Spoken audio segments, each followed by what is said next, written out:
नमस्कार अहम ब्रह्मास्मि ओडिया चैनल को आपण मानक स्वागत। आज आम भिड माध्यम चर्चा करबा कि ब्रह्मचर्य कौन, ब्रह्मचर्य को किपरि पालन करबा। आध्यात्मिक सबुठारु बेसी प्राधान्य दिया जाए ब्रह्मचर्य को। ब्रह्मचर्य आचरण कले ध्यान स्तर आम जो मन को शांत करती मन अति शीघ्र ध्यान स्तर लगी जाए। ब्रह्मचर्य पालन करने द्वारा आम भितर ब्रह्म को अनुभव करिवार जिज्ञासा आहुरी तीव्र हो जाए एवं ब्रह्मचर्यर अनेक एमती उपकारिता रही जहाँ को आचरण करने द्वारा शरीर सुस्थ रहे, मन चंचल व्यग्र मुक्त हुए एवं आमे जो लक्ष्य रखि था भगवान प्राप्त करवा, भगवान अनुभव करवा, तो से भगवत मार्ग आम सहज हो जाए। ब्रह्मचर्यर अर्थ होची ब्रह्म को आचरण करवा। आमे कहते सर्वं खलिदं ब्रह्म, एक ब्रह्म द्वितीय नास्ति, किंतु आमे केते जन ताहा कार्य प्रतिफलित करते। आमे देखा गले अधिकांश मानव एक कार्य प्रतिफलित करते नहीं। कहीं ना आमे निजको शरीर बोली ज्ञान करने हेतु समस्त शरीर परिका ही देखते। सही जोगु आम किए गाली कले तत्क्षणात आमे ताकू गाली करती। वस्तु पदार्थ संसार सहित आमे संबंध रखा हेतु ता प्रति आसक्ति, लोभ, गर्व, अहंकार जात हुए। आमे केवल ज्ञानर स्तर मानि नियंती जे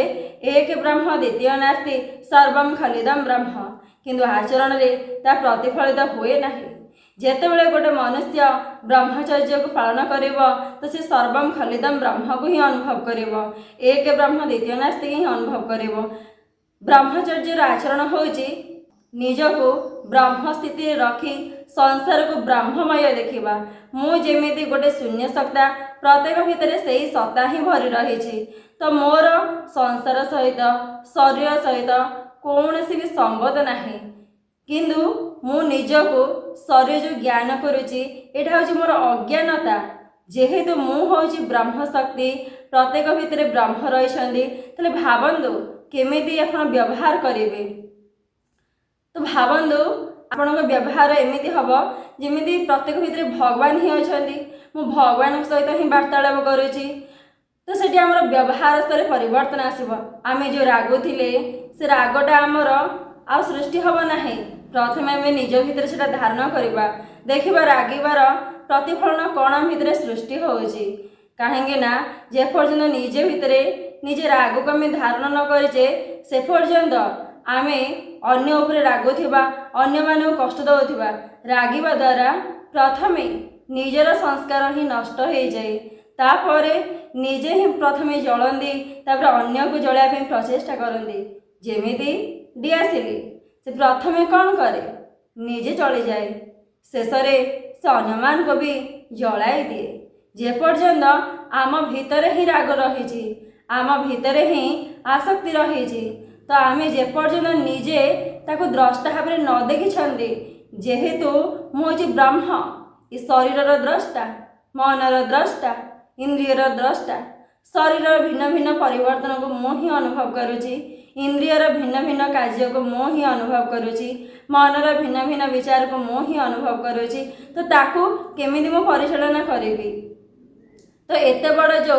शरीर इंद्रिय मन दि जाइए, तो ताकू केमिति मु संसार रे विनियोग करी। आपण एमिति भावी नियंतु जे से सब हूँ भगवान कर, तो भगवान को जिनस केमिति भगवान को मु अर्पण करी, तो सेठी आपण भितर पूरा परिवर्तन आसीजिव। भगवान को मनरे भगवान चिंतन ही रुझी क्या प्रति पर निंदा, पर चर्चा ए सब विचार आने, ताले से सब भगवान देखुं, अर्थ स्वयं निजे ही देखुं, परोक्ष आपण को ही से कथा कहुच्छी। तो ये मन रखु जेतेबेले इंद्रिय माने कौनसी लालसार, इंद्रिय कौनसी श्रवण अन्य कार्य विनियोग होती, से भावतु ये भगवान इंद्रिय आउ क्यों कार्य विनियोग करी, भगवान को कार्य ही विनियोग करी। तो भावतु ये भगवान शरीर, तो क्यों कार्य विनियोग करी, भगवान को कार्य ही विनियोग करी। कहीं मुझे इंद्रिय द्वारा कौन आसक्ति जड़ित होइजिबि से सब को भगवान देखिबे। शरीर द्वारा मु जो भी कर्म करी से सब को भगवान ही देखिबे। तो आम भीतर गोटे भय आसीजिव, डर आसीजिव, जेमती कि आम एना कौन करनी ना अनेक विचार आसे मनरे, पर निंदा पर चर्चा, आको एटा आपे करी सेटा तापे करी, एमती नाना प्रकार कुकर्मर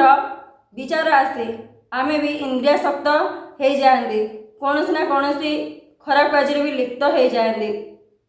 शरीर को हनन करती, शरीर को पतन करती, शरीर को भी अज्ञान स्तर थिबा हेतु कुकार्य जड़ित कर रखती। भावती सब भगवान कर, तो भगवान को समर्पण करी भगवान कार्य मुझे विनियोग करी। तो भावती जीवन केते सुंदरमय हम, केते आनंदमय हम। आपड़ देखिए प्रत्येक शरीर से भगवान ही अच्छा। तो मुझे व्यवहार कर भगवान को व्यवहार करुँची, कौन से गोटे द्रव्य दौर तो भगवान को ही दौर आमती मन में आसबनी जे मुझे देकी पुण्य अर्जन करुँची। तो आपण मन ए सब जो परिवर्तन आसब, ए जो संस्कार जन्म नेब केवल ब्रह्मचर्य को आचरण कले, तो भावतु जीवन केते आनंदमय हम। आम एना क्या कौन से गोटे वस्तु दौचे तो आम भीतर विभिन्न विचार सृष्टि हो, पुण्य अर्जन कली, मुझे ताकू दे बहुत बड़ कर्म कली, तो सब आसबनी भावे जे मुझे ब्रह्म को ही दौची। जितेबाला शरीर स्तर में, मन स्तर में, इंद्रिय स्तर में आमर समर्पण भाव रहिब, तो आम भितर आउ ममत्व रहिबनी, आसक्ति रहिबनी शरीर प्रति। तो आम निज स्वरूप रहिबा, निजको द्रष्टा भाव में रखी शरीर प्रत्येक अवस्था को अनुभव करिबा। जेमिति आपण कौन से एक फिल्म देखुछंदी, द्रष्टा भाव में देखुछंदी, तो मजा नौछंदी, तांका भितर मारपीट चालू कि गंडगोल चालू, आपण कौन किछि फरक पड़ुछि कि किछि फरक पड़नी। ठीक सेमिति आपण जब द्रष्टा भाव में शरीर इंद्रिय मन को देखिए निज ठारू अलग करिकी, तो देखिए मैंने कि कार्य विनियोग होती, तो हस माड़ से अरे यही कार्य विनियोग होती कौन आसी कौ कार्य से कर हस लगे, तो द्रष्टा भाव आप देखिए तार आनंद ने। द्रष्टा भाव में देखिले तो ब्रह्मलीलार ही मजा ने। से कहुए जमी आप स्वप्न द्रष्टा रूप में देखिकी हसुंट, सेमिति एठी भी स्वप्न रूप में ही संसार चली। आपण जदि निज निज द्रष्टा भाव जानीपारी, जदि ए संसार को द्रष्टा भाव में देखिपारती, ताहले ब्रह्मलीलार मजा नहीं पारे। शरीर दिखाई किसी क्षण पे, पंचभूत गोटे आकार नहीं किसी क्षण पे परिवर्तित हो चली। दिन आसब पंचभूत रूपी शरीर पंचभूत ही लीन हो, जी दिन भी आसीला से दिन भी से जो कर्म करने आसीला से कर्म हो स्वच्छ कर्म, कर्तव्य कर्म। जी दिन भी शरीर आसला से कर्तव्य कर्म करने आसीला, संसार प्रति, निज शरीर प्रति, इंद्रिय प्रति, परिवार प्रति, एमती बहुत किसी कर्म से करने को आसीला। किंतु कर्म करू करू जे ता सहित से जड़ित हो गलानी से जानी पारुनी। आपण मनकर कोठी गोटे चाकरी करिसेंती, आपणकर कर्म सेठिक जिबे, जो भी आपणकर रही कंप्यूटर काम हो किंबा आपण जो से टेबल चेयर बसी काम करुछंदी, से घरे काम करुछंदी, आपणकर काम सरीगले आपण कौन करुछंदी नहीं कि आसुछंदी कि नहीं कि आसुनांती, सेठी से जिनस रही जाउची, आपण कौन करुछंदी घर को फेरुछंदी। ठीक सेमिति आपण को किछि आवश्यक पदार्थ, आवश्यक सामग्री दि जाइछि, जेमिति रोषेई करिया पे भिन्न भिन्न सामग्री दरकार, सेमिति इ ब्रह्मलीलार मजा नापी भिन्न भिन्न सामग्री आवश्यकता रही। मनुष्य जीवन को अतिबाहित करने भिन्न भिन्न वस्तु पदार्थर आवश्यकता रही, किंतु आवश्यकता जी मोर आसक्ति परिणत हो सहित जी मुझे जड़ित हो कर्म करी सेटा हूँ मोर अज्ञानता। कहीं मोर तांको सहित जड़ित हबार ना, मोर परिवर्तन ना, से सब परिवर्तन रही। शरीर इंद्रिय मन ये समस्त परिवर्तन रही, से माने परिवर्तित होती, से अनात्मा, मोहजी आत्मा, मोहजी नित्य, से अनित्य, मोहजी शरीर, से शरीर, ये सरी सरी जाए से हूँ शरीर, तो मुझे देही से हूँ देह। तो निज ठार अलग बोली ज्ञान करेंगे तो भावतु केते जीवनटा केते मजा हम। तो से अनुभवटा नापी ये मनुष्य आसीला, किंतु निजको सर बोली ज्ञान करी अंधकार से जीवन यापन करुँची। ब्रह्मचर्य पालन कले से अंधकार मुक्त हेब एवं सर्वदा ब्रह्ममय ही संसार को देखिब, निजको ब्रह्म स्वरूप रखी ए संसार को ब्रह्ममय ही से देखिब। मुझे प्रत्येक भितर ही अच्छी मोर सत्ता ही प्रत्येक स्तर अच्छी। तो मत जमी भल कथा भल लगे मत जमी कौन से द्रव्य पाइले खुशी लगे सेमिति सेमानकु भी भल कथा भल लगे कटु कथा कष्ट लगे। तो निजकू आपण जमी देखती तो सेठी अन्य मान को भी सही परी देखिए। भावନ୍ତୁ जीवन केते आनंदमय हम यदि गोटे परिवार गोटे स्वामी निजकू रखी भाव मु जमी गोटे ब्रह्म शक्ति प्रत्येक भितर ही से ब्रह्म शक्ति अच्छा मोर जमी आवश्यकता रही ये शरीर मानकर भी आवश्यकता रही मत एमती भल कथा भल लगे ये सब शरीर को भी भल कथा भल लगे मोर जमी सब कार्य रही कर्तव्य कर्म किसी आशा रखिले किसी नेबी कि धारण करी कि तो करें केवल शरीर सब किसी कर शरीर जिते दिन कर सारापर से तो पुणी पंचभूत लीन हो आसक्ति लोभ हिंसा मोर जड़ित हो दुखा कौन आवश्यक। आज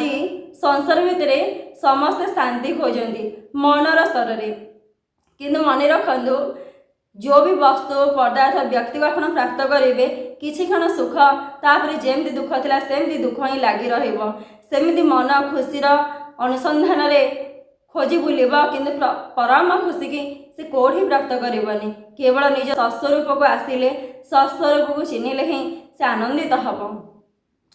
गोटे कथा कहगला ब्रह्मचर्य ब्रह्म को आचरण करवा आ गोटे कथा निज ठारो शरीर को भिन्न देखा ब्रह्मचर्य आउ एक कथा कहुए ब्रह्म जो रही मोर बीर्ज को क्षय करवा ना बीर्ज क्षय हेले शरीर जो सशक्त रही शरीर सशक्तटा ही नष्ट हो जितेबाला शरीर ऊर्जावान न कर्मशील न आपण जो भी कार्य लगे से उचित कार्य करें आम शरीर को हनन पतन करने द्वारा शरीर धीरे धीरे रुग्ण हो शरीर रोग प्रतिरोधक शक्ति नष्ट हो धीरे धीरे आखि तल कला पड़ज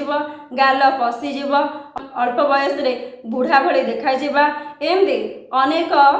रही तो आम जो बीज क्षय न करी जो बीज को शरीर मध्य साइज रखा तो ब्रह्मचर्य जो आचरण करवा तो एथुरु आम मुक्त हवा आ डेली ब्रह्मचर्य पालन करिबारे सत्संग शुणवा निहायती आवश्यक अच्छी कहीं मन कौन करी संसार माया जाले छंदी से डेली सत्संगर आवश्यकता रही स्वाध्यायर आवश्यकता रही एवं निजक मनन चिंतन करिबार आवश्यकता रही आम निजक एकांत स्थान में बसई निजक भाबार अच्छी मु कौन करुची मोर कौन करिवार अच्छी मु किए शरीर सहित मोर संपर्क कौन संसार सहित मोर संपर्क कौन मु थिली अच्छी रही मोर संसार सहित कौन संबंध रही ये परिवार सहित कौन संबंध रही तो आप सब जिन जो तर्जमा निज भितर करेंगे ताहले निजर सस्वरूप जो रही भगवत प्राप्ति जो रही ईश्वर को जो आप प्राप्ति कर जो इच्छा अभिलाष रखिंट ताहा अल्प समय भितर ही आप अनुभव करेंगे। ब्रह्मचर्यर आ गोटे कथा कहुए ब्रह्म मुहूर्त उठा ब्रह्म मुहूर्त उठिले कौन हुए ना से परिवेश परिस्थिति शांत थाए से परिवेश परिस्थिति आम ध्यान करिपरिबा एवं सकाळे उठिबा द्वारा शरीर सुस्थ रहे प्राकृतिक भाव आम जीवन यापन करिपरिबा पशुपक्षी जमी सकाळे उठती सेमती उठिले प्रकृतिर जो प्रकृति सहित कौन ना शरीर जोड़ी होगी रही जेते आम प्राकृतिक हो जीवन यापन करवा से शरीर रोगमुक्त से शरीर ऊर्जावान अलसमी ठार दूरे होगी कहीं आम जिते शरीर को सुख दबा इंद्रिय से सुखरे लालायित हेबे मन से सुखरे लालायित हम तो आम से प्राकृतिक भाव जीवन यापन करवा जमी पशुपक्षी देखु प्राकृतिक ही जीवन यापन करती समय से खाती समय उठती जी आवश्यक से ही भक्षण करती आम तो एमती वर्ष वर्ष भी साइती रखुचे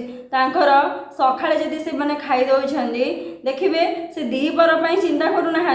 से आनंद रे बुलूँ जदि हरिणटी को बाघ इना गोड़े से समय दुखी रोचे तापर से सुखी रोचे तो आम ये ब्रह्मचर्य सब चेष्टा करवा प्रकृति भाव में जीवन यापन कर निज शरीर को सर्वदा सशक्त रखापी से प्रकृति मिलुवा खाद्य को भक्षण करवा मांस माछ ये सब त्याग करवा जंक फूड्स को त्याग करवा रोल चिकेन चाउमिन ये जो भी सब खाद्य रही ये सब खाद्य ठार दूरे रहिबा प्रकृति सहित जिते शरीर जड़ित हो तो शरीर से आनंदित जेहेतु अन्नमय कोष कहुए शरीर को अन्नरू ही सृष्टि होती आम ताको सब से साधा स्वास्थ्य खाद्य दबा ताहले शरीर बहुत सशक्त रही कहुए ब्रह्मचर्य आउ गोटे कथा जे सदा सर्वदा ब्रह्मचर्य कौन करेंगे ना निजक परखिबे कौन पे परखिबे देखु कहीं आम निजक जेहेतु शरीर बोली ज्ञान करेचे जदि सब निजक भी परखिबा तो आम भितर कौन हम ना पूर्व संस्कार नष्ट हो एबेर संस्कार सृष्टि हम आम भितर जो राग रही आसक्ति रही लोभ रही ताकू आम तर्जमा करवा आम दिन सारा क्यों क्यों कार्य कले क्यों क्यों कार्य सहित मुझे जड़ित होगी तो यहाँ आम जो सन्ध्या बेले चर्चा को नवा मनन करवा तो आमर कौटी भूल हो जापर कौटी मन बेसी चिंतित रोचे कौटी मन बेसी डिप्रेशन को जाए सब आम भल भाव में बुझीपर तो तापर आम कौन करवा यहाँ सन्ध्या बेले ना प्रत्येक मुहूर्त आचरण करवा प्रत्येक मुहूर्त से द्रष्टा भाव में मन शरीर इंद्रिय को देखा यहाँ संभव आम कह केवल कथार ही शुणा कार्य यहाँ कला सब बहुत कष्ट बिल्कुल भी कष्ट ना मु भी अनुभवी मु भी निज मन इंद्रिय को जापर नी जितेबले मुझे निजे ब्रह्म ज्ञान अनुसंधान गली ब्रह्मानुभूति कली से मुझे जापारे कि मु शरीर ठार भिन्न मु द्रष्टा शरीर परिवर्तन मनर परिवर्तन इंद्रियर परिवर्तन को मुझे देखुची राग आसक्ति क्या सहित मोर जड़ित हबार ना कहीं राग आसक्ति चिंता दुख कष्ट ये सब संसार मोर नुह मु सर्वदा चिरंतन आनंदमय मु आनंदमय स्थित रही मु द्रष्टा भाव में जदि संसार को देखी ताले मजा नहीं पारि यही स्वरूप को आप निजे जिते जीवे एत आनंदित रे आपण कि कल्पना ही करे तो थे आप ब्रह्मानुभूति करूँ थे निजक चिन्हवा को प्रयास करूँ देखिए निजर जीवन धारण एत सूक्ष्म होते सरल हो जहाँ भी संसार आप जो भी सुख शांति आप संसार खोजती देखिए ऑटोमेटिक आप शांति ही रे सुख को खोजबार ना कहीं मुझे सुख आनंदर स्थिति जेपर्यंत मन सत्य को न जानी सर्वदा सी यही कार्य कर ब्रह्मचर्य पालन करूँ ब्रह्मचर्य प्रथम पॉइंट कहगला निजको जानी ब्रह्म बोली संसार को ब्रह्ममय देखा द्वितीयतः ब्रह्म मुहूर्त उठा तृतीय बीज क्षय करवा ना आ चतुर्थ सर्वदा द्रष्टा रूप में निजर शरीर इंद्रिय मन मस्तिष्क को देखा एवं प्रत्येक परिस्थिति रे मनर स्वभाव इंद्रियर स्वभाव को तर्जमा करवा आज आम देखिपार ना बोली चिंता डिप्रेशन कष्ट जंत्रणा भितर अच्छा थे मन को देखु मनर ये सब गोटे नखा विचार से विचार को देखिए विचार ही किसी नुह सुख भी किसी नुह दुख भी किसी नुह किंतु मो तादात्म्य रखा हेतु सुख दुखरे मो जड़ित होगी देखिए सुख दुख किसी भी ना आप किसी गोटे वस्तु पाइबा चेष्टा करुवे पाईगला माने मन में गोटे खुशीर भावना खेली जाऊँगी आ से वस्तु जो न पाँच गोटे दुखर भावना ही आसूँ से केवल गोटे विचार से विचारटा आम उपर एत भारी हो जाए आम ताकू बारंबार भाभी भाभी भाभी भाभी चिंतित होचे तो ये विचारटा केमती शांत हम से आमको ध्यान करने पड़ो ध्यान स्तर कौन हुए ना मन शांत हुए मन स्थिर हुए मन स्तब्ध हुए और ब्रह्मचर्य जो मैंने पालन करती से शरीर जी सशक्त रहे मन भी से सशक्त रहे और से खूब शीघ्र ब्रह्म को अनुभव करती से निजर जीवन को सार्थक करने सहित द्रष्टा भाव में ब्रह्मलीलार आनंद नहीं पारती।